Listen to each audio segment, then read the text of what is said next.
우리 찬양대 성가복을 지금 20년 만에 장영수 권사님 또 벌써 가버렸네. 사업을 하시는 분이라서 또 가셨네요. 20년 만에 지금 20년도 더 된 거예요. 이렇게 새로 이렇게 맞췄는데 장영수 권사님이 그냥 하셔야 될 것 같아요. 아무래도 헌신을 지금 일부 하셨는데 복을 나눠 가지시려고 그런 것 같은데 그냥 복을 혼자 받으시라고 우리 장영수 권사님이 다 헌신하면 되겠습니다. 이쁘죠? 찬양대 그동안에 계속 오랫동안 입었던 찬양복을 계속 입었는데 이번에 이렇게 글로리아 찬양대가 선교 컨퍼런스를 위해서 이렇게 성가복도 새로 맞춰 입고 이렇게 17개 나라에서 오는 100여 명의 영적 지도자들과 함께 하나님을 찬양하게 되어서 너무너무 감사를 드립니다. 제가 아주 어렸을 때 우리 여기 힐튼 호텔에서 세계대회가 한 번 있었어요. 세계대회는 4년에 한 번씩 하는데 이 아시아 태평양 선교대회는 2년에 한 번씩 해요. 그런데 벌써 한 40년 만에 제가 아시아 이렇게 컨퍼런스를 우리나라에서 하는 것을 이렇게 보게 되고 또 제가 이렇게 직접 준비위원장이 돼서 준비하게 되어서 너무너무 감격스러운데 다시 없는 귀한 이번에 기회입니다. 또 언제 우리가 이렇게 귀한 영적 지도자들 앞에서 찬양을 부를 수 있겠습니까?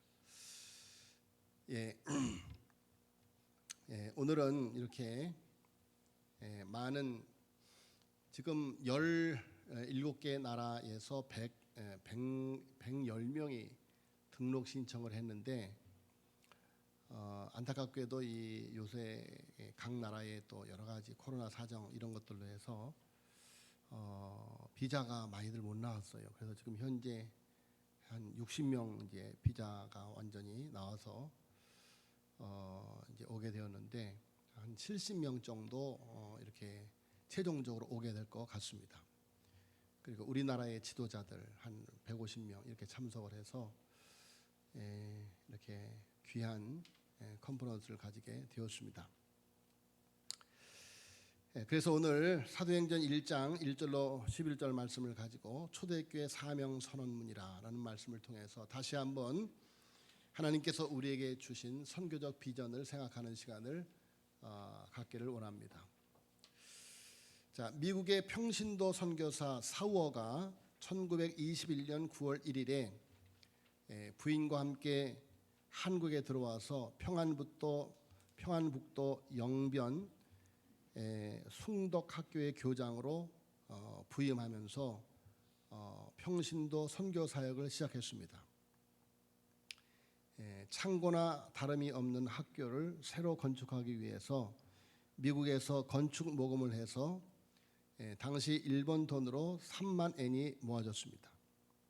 그 후원금으로 학교를 근대적인 건물로 건축하고 교육 기자재를 구입해서 학교의 질을 높였습니다. 그래서 불신자들에게까지 인정을 받는 아름다운 학교를 만들었습니다.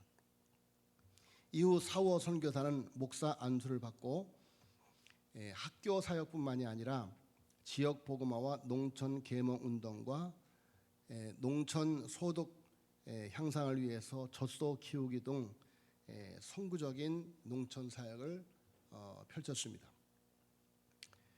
1950년대 한국 전쟁 기간에는 전쟁 미망인을 적극적으로 돕기도 하였고 전쟁으로 파괴된 교회들을 미국 교회의 지원을 받아서 복구하는 데 열정을 쏟았습니다.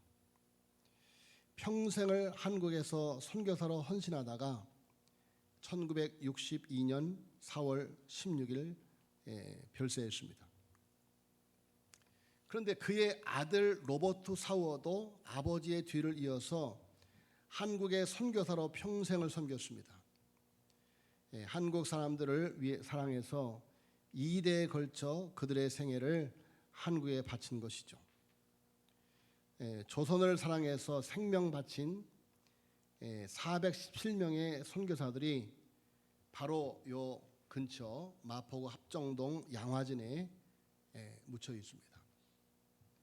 우리나라 이 조선 땅에 와서 자신들의 생명을 바치며 복음을 전한 외국인들의 묘소, 선교사들의 묘소가 바로 요 근처에 있습니다.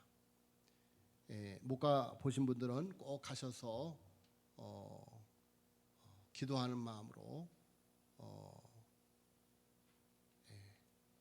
방문을 하면 좋을 것 같습니다. 자, 여러분, 한국 교회가 외국 선교부로부터 이렇게 큰 선교의 빚을 졌습니다. 이제는 한국 교회가 그 빚을 갚을 만큼 성장했습니다. 그래서 이번 주 24일, 27일에 아시아 태평양 선교 컨퍼런스가 시작되는 것이죠. 자, 여러분, 이번에 이렇게 우리 한국 교회가 17개 나라의 영적 지도자들을 섬길 수 있게 된 것, 참으로 큰 은혜가 아닐 수가 없습니다. 참으로 놀라운 것은 우리 교회에도 많은 헌신을 하셨지만 저 지방에 있는 농촌 교회들조차도 이 일에 얼마나 많은 헌신들을 하는지, 그래서 저 지방에 있는 어떤 교회에서는 이 선교사님들을 위해서 김을 준비했어요. 한 분 한 분씩 김 선물을 준비하고, 그것만 준비한 것이 아니고 또 기념 도자기 그릇, 거기에 이제 17개 나라 지도가 국기가 다 이렇게 들어있고, 이런 기념 도자기도 준비를 했습니다. 그것만이 아니라 또 많은 헌금도 했습니다. 자, 그렇게 해서 이번에 정말 너무도 풍성하게 선교 컨퍼런스를 하게 되었습니다. 우리 삼덕교회가 특별히 물질로도 헌신했지만 이렇게 글로리아 찬양대가 성가복을 새로 맞추어 입으면서까지 이렇게 열심히 준비해서 참여를 하고, 지금 또 부채춤 선교단이 부채춤을 또 열심히 준비를 해서 이따 이제 광고 시간에 한 번 더 하겠지만, 우리가 선교 나갈 때마다 우리 부채춤 선교단이 나가서 선교를 하는데, 이 코로나 때문에 거의 3년을 나가지 못하다가 이렇게 또 선교 컨퍼런스를 통해서 섬길 수 있게 되어서 얼마나 감사한지 모르겠는데, 또 감사하게도 제가 직전 총회장으로서 또 준비위원장으로서 첫날 개회의 설교를 하게 되었습니다.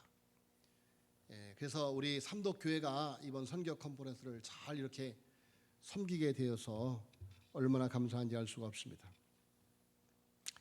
자, 여러분, 선교는 하나님의 궁극적인 목적인 인류 구원을 위한 하나님의 거룩한 명령입니다.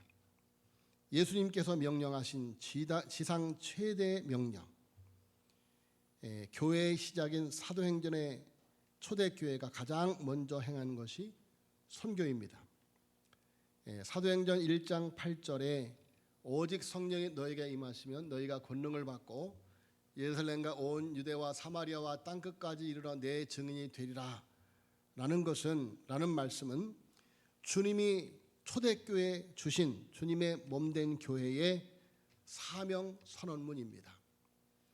자, 주님이 머리 되신 교회에 머리 되신 주님이 우리에게 주신 사명 선언문, 비전 선언문, 그것이 사도행전 1장 8절의 말씀이에요.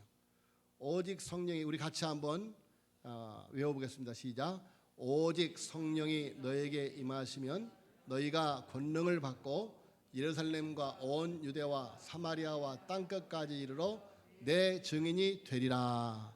할렐루야. 여러분, 이것이 하나님께서 우리에게 주신 사명 선언문이에요. 우리는 이 사명을 위해서 살아야 하는 것입니다. 자, 여러분, 기독교 역사는 이 명령에 복종한 교회 역사이며 선교의 역사입니다. 기독교 역사는 이 명령에 복종하다가 목숨을 잃은 순교자들의 역사인 것입니다. 순교자들이 예수 그리스도의 복음 때문에 목숨을 잃음으로써 역으로 우리가 목숨을 얻은 것이 기독교의 역사인 것입니다. 여러분, 바로 이 땅에 와서 417명의 선교사님들이 순교함으로 우리가 구원을 받은 거예요. 우리가 생명을 얻은 것이, 우리가 하나님 나라 백성이 된 것이다. 자, 여러분, 오늘 본 말씀에 보면 예수님께서 승천하시기 직전에 제자들에게 예루살렘을 떠나지 말고 아버지의 약속하신 것을 기다리라 라고 말씀을 하셨습니다. 그러니까 그들에게 성령의 강림을 미리 예고하신 것이죠. 그런데 제자들은 그 말씀을 듣고는 뭐라고 말하는가 하면 이스라엘 나라의 회복이 이때니까 라고 묻습니다. 그러니까 예수님께서 예루살렘을 떠나지 말고 아버지께서 약속하신 것을 기다리라 라는 이 말씀을 하니까 드디어 예수님께서 부활하시고 드디어 로마군을 몰아내고 이스라엘을 회복하는 그런 큰 일이 이제 시작되는구나, 그런 기대를 하는 것이죠. 자, 여러분, 예수님의 제자들은 예수님의 순환과 부활을 직접 체험했어도 불구하고 여전히 예수님께서 이 땅에 오신 목적을 깨닫지 못하고 있었습니다.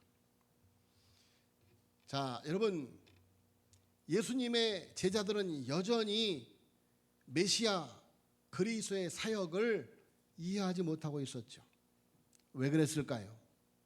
그것은 아직도 그들이 성령의 충만함을 받지 못했기 때문에, 성령의 권능을 받지 못했기 때문에, 성령으로 거듭나지 못했기 때문에. 여러분, 성령으로 거듭나지 못한 사람은 아무리 크고 놀라운 하나님의 능력을 체험한다 할지라도 하나님의 뜻이나 하나님의 말씀을 올바로 이해할 수가 없습니다. 영적인 일도 행할 수가 없습니다. 예수님을 믿는다고 하면서도 여전히 예수님의 뜻에 온전히 순종하지 못하고 자기 정력을 따라 행할 뿐이죠.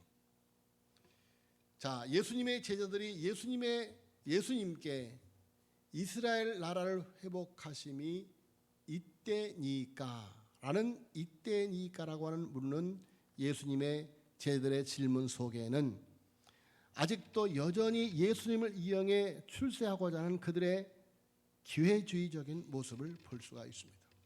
예수님의 제자들은 예수님을 따라다니면서 늘 예수님께서 정치적으로 메시아 그리스도가 되어졌을 때 예수님의 좌편과 우편에 서고자 하는 그런 탐욕을 감추지 않았습니다.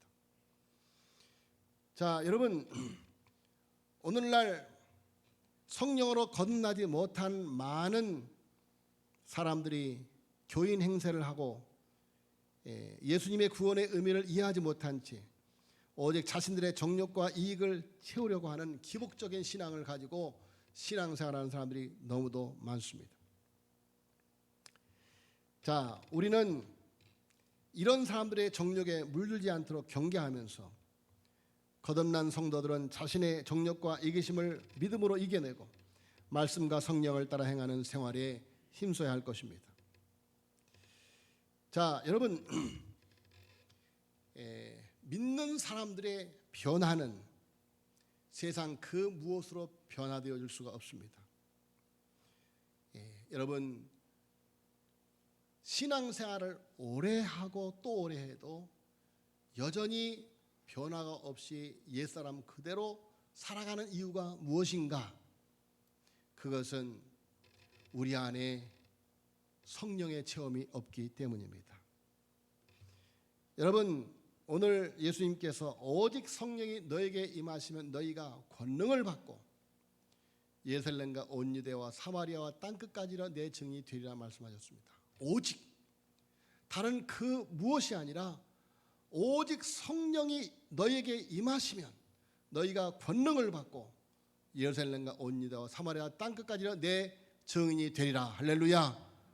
여러분, 우리가 부활의 증인, 복음의 증인이 되어지면 오직 성령의 충만함을 입어야 되는 것입니다. 자, 여러분, 예수님의 제자들이 3년 동안 말씀 훈련도 받았고 각종 체험도 했지만 정작 그들은 성령 체험을 하지 못했습니다. 성령의 권능을 입지 못했다, 그런 이야기입니다. 여러분, 아무리 성경 공부를 많이 하고 제자 훈련을 많이 해도 성령의 충만을 받지 못하면, 성령 체험을 하지 못하면 여러분 전혀 변화가 일어나지 아니하고 오히려 그것이 교만이 되고 남을 정죄하는 그런 이유가 되어진다라는 것을 우리가 꼭 기억해야만 됩니다. 자, 여러분, 성령께서 주시는 힘을 가지고, 권능을 가지고 우리는 하나님의 일을 할 수 있는 것입니다. 그래서 예수님께서 제자들에게 복음을 전하기 전에 성령의 능력을 받으라고 말씀하신 것입니다. 여러분, 그래서 예수님께서 예루살렘을 떠나지 말고 아버지께서 약속하신 것을 기다리라라고 말씀하신 것이죠. 자, 여러분, 그래서 예수님의 제자들은 오순절 마가의 다락방에서 열흘 동안 하나님 앞에 간절히 성령의 강림을 기다리고 기도할 때 예수님께서 약속하신 성령 강림을 체험할 수 있었고 성령의 권능을 체험할 수가 있었던 것이죠. 그리하여 여러분, 그들은 초대교회 사도행전의 역사를 이룰 수가 있었던 것입니다. 여러분, 사도행전을 다른 말로 성령행전이라고 합니다. 여러분, 교회는 성령 공동체인 줄로 믿습니다. 교회는 성령 공동체예요. 여러분, 우리가 성령의 충만함을 입을 때, 성령의 능력을 힘입을 때 옛사람을 죽일 수 있고 거듭난 하나님의 백성으로 살아갈 수가 있게 되는 것입니다.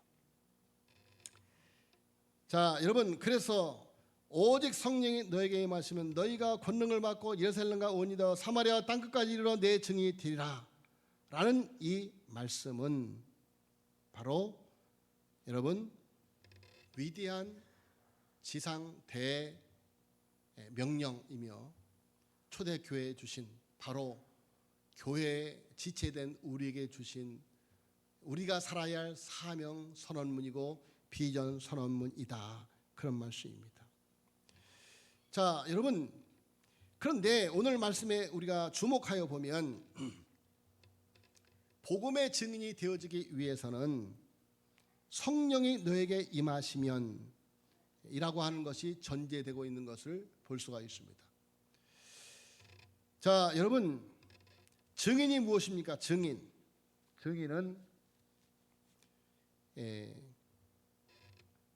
본 것, 체험한 것을 말하는 사람입니다. 자, 여러분들은 복음의 증인이 되어줄 수 있습니까? 복음의 증인. 복음의 증인이 되어지려면 바로 십자가의 체험, 부활의 체험이 있어야만 되는 것입니다.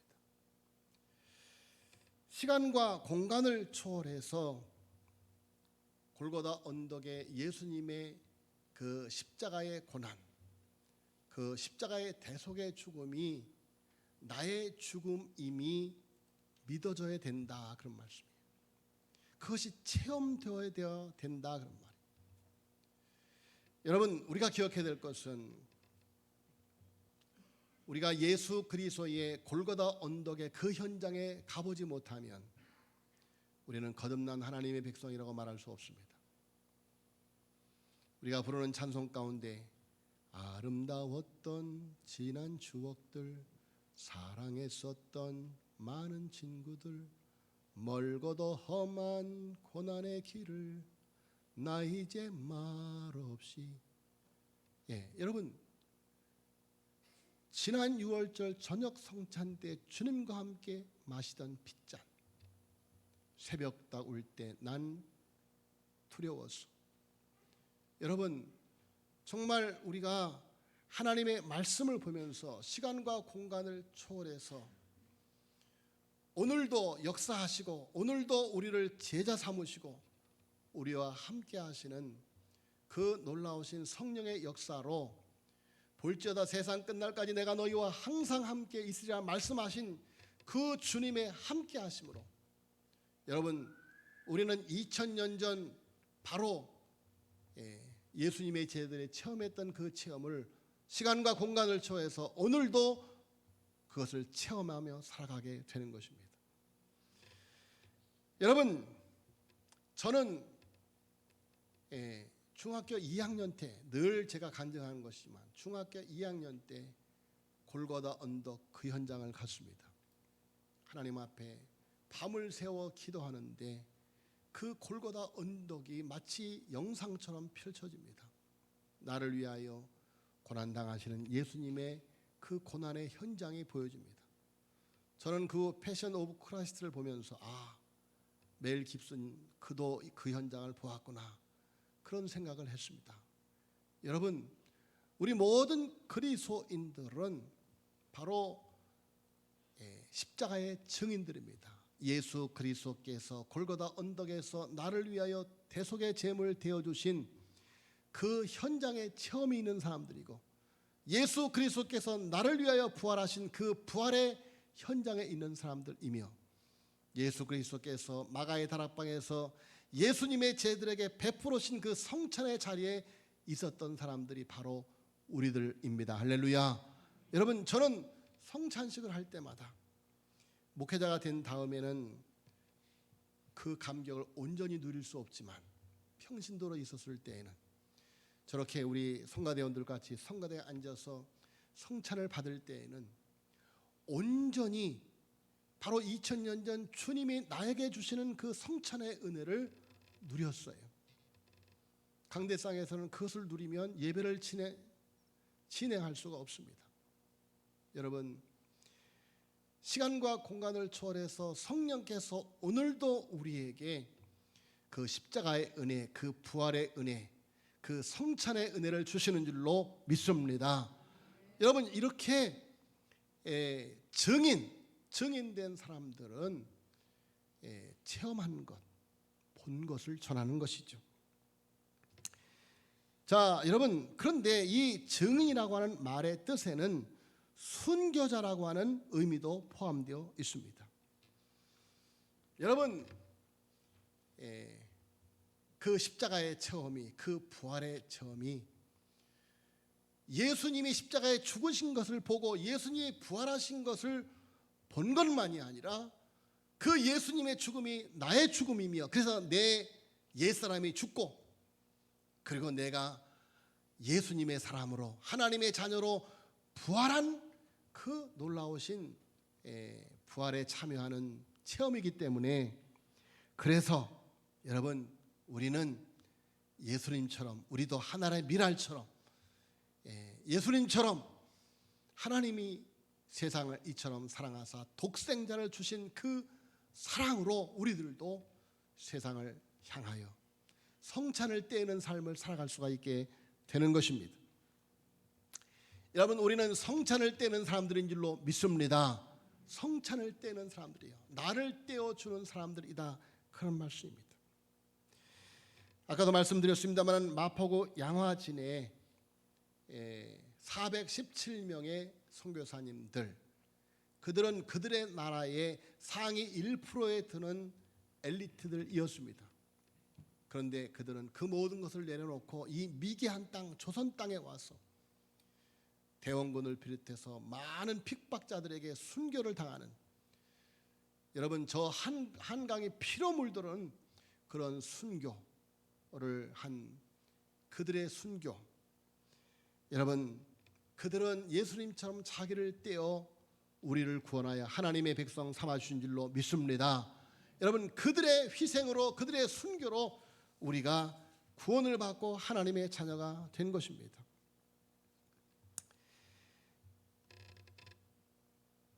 양화진 선교사 묘역에 가서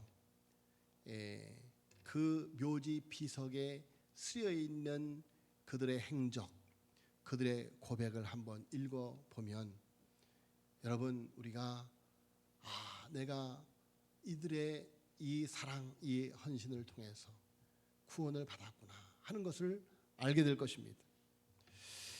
그 중에서 켄드릭 선교사의 묘비에는, 켄드릭이라고 하는 선교사의 묘비에는 이렇게 쓰여 있다고 합니다. 이렇게 쓰여 있습니다.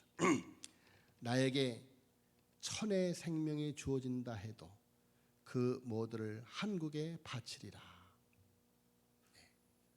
나에게 천의 생명이 주어진다 해도 그 모두를 한국에 바치리라. 자, 여러분, 그녀는 왜 자기 조국도 아닌 한국을 이렇게까지 사랑했을까?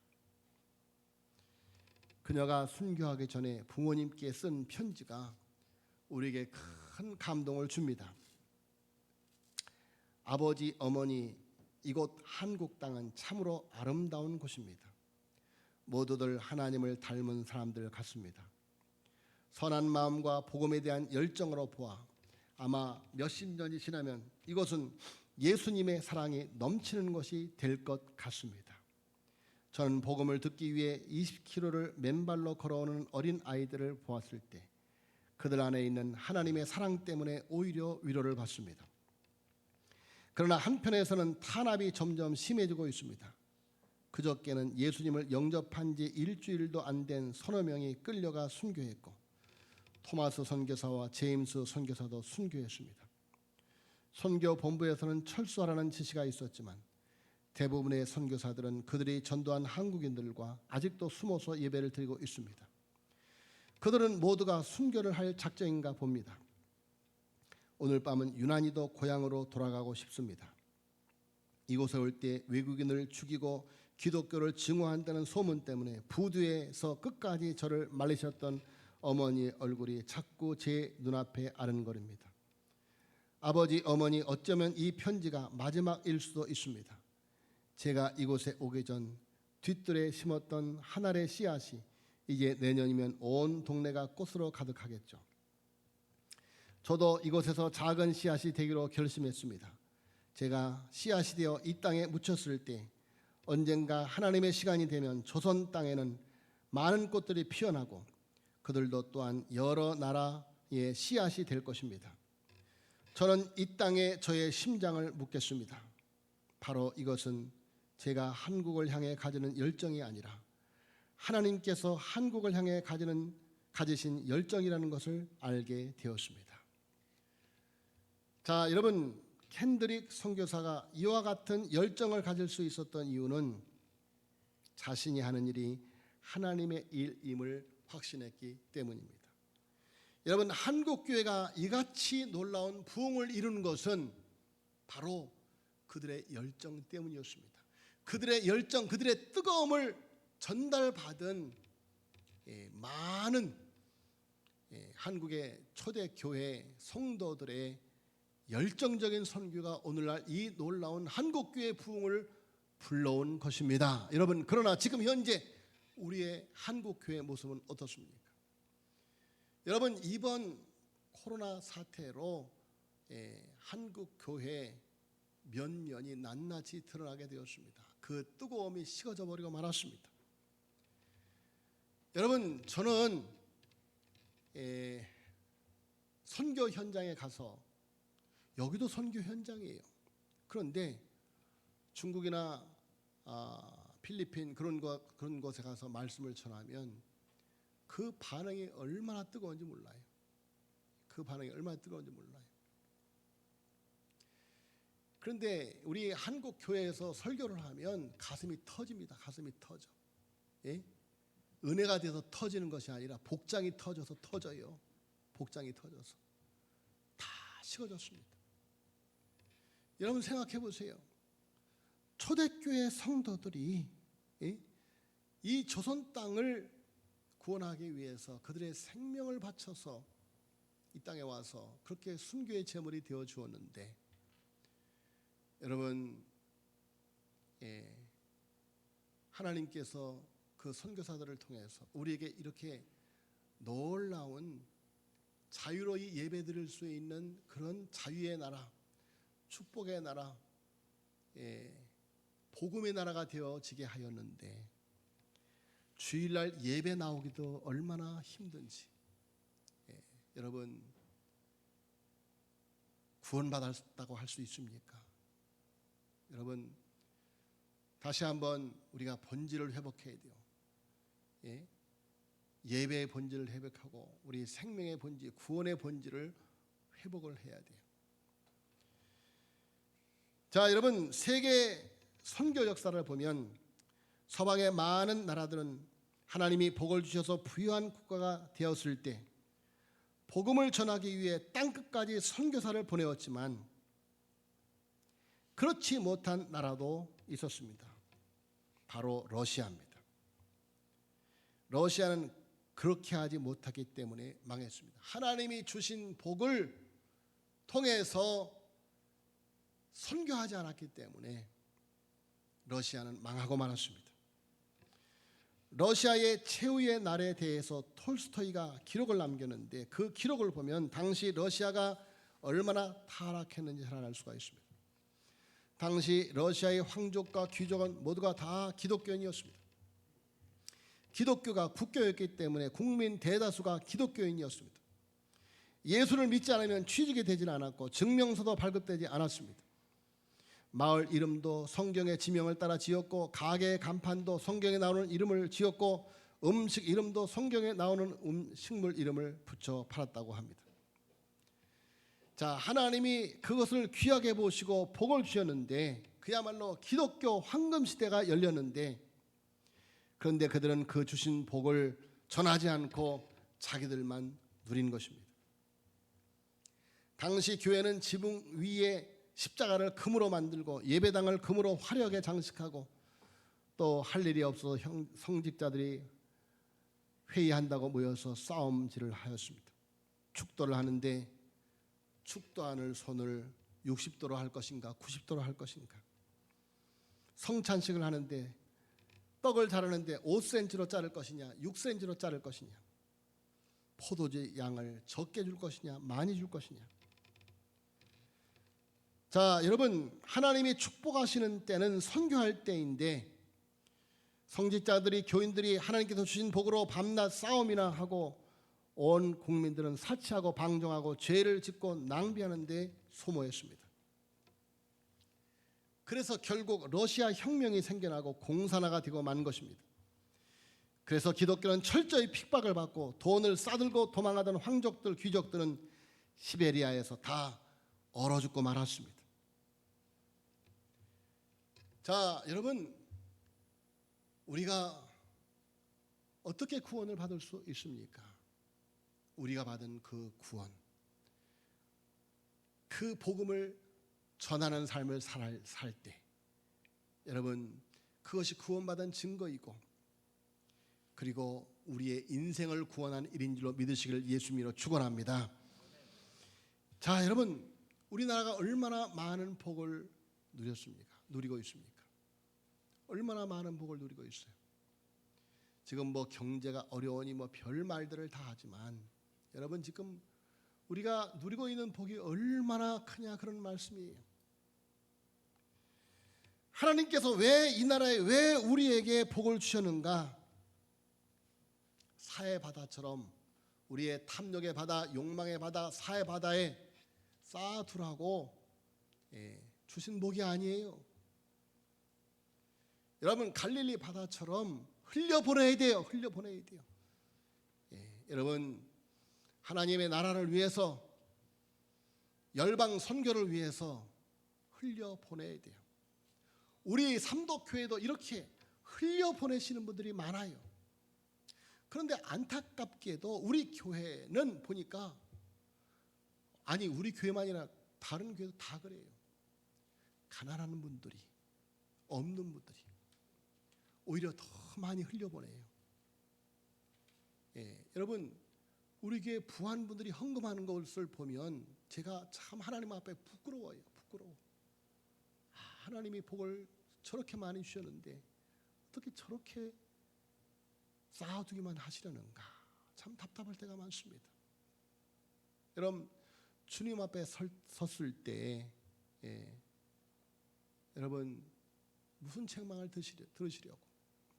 내가 구원받아 하나님의 백성이 되었다면, 여러분 나를 위해서 예수 그리스도께서 십자가에서 그 고통을 당하여 나를 구원해 주셨다면, 내 죄를 속하여 주셨다고 한다면, 그것을 믿는다면, 그래서 내가 구원받았다면, 내가 누리는 모든 것이 하나님이 주신 은혜임을 안다면, 여러분 우리가 주신 복을 흘려보내야 될 줄로 믿습니다.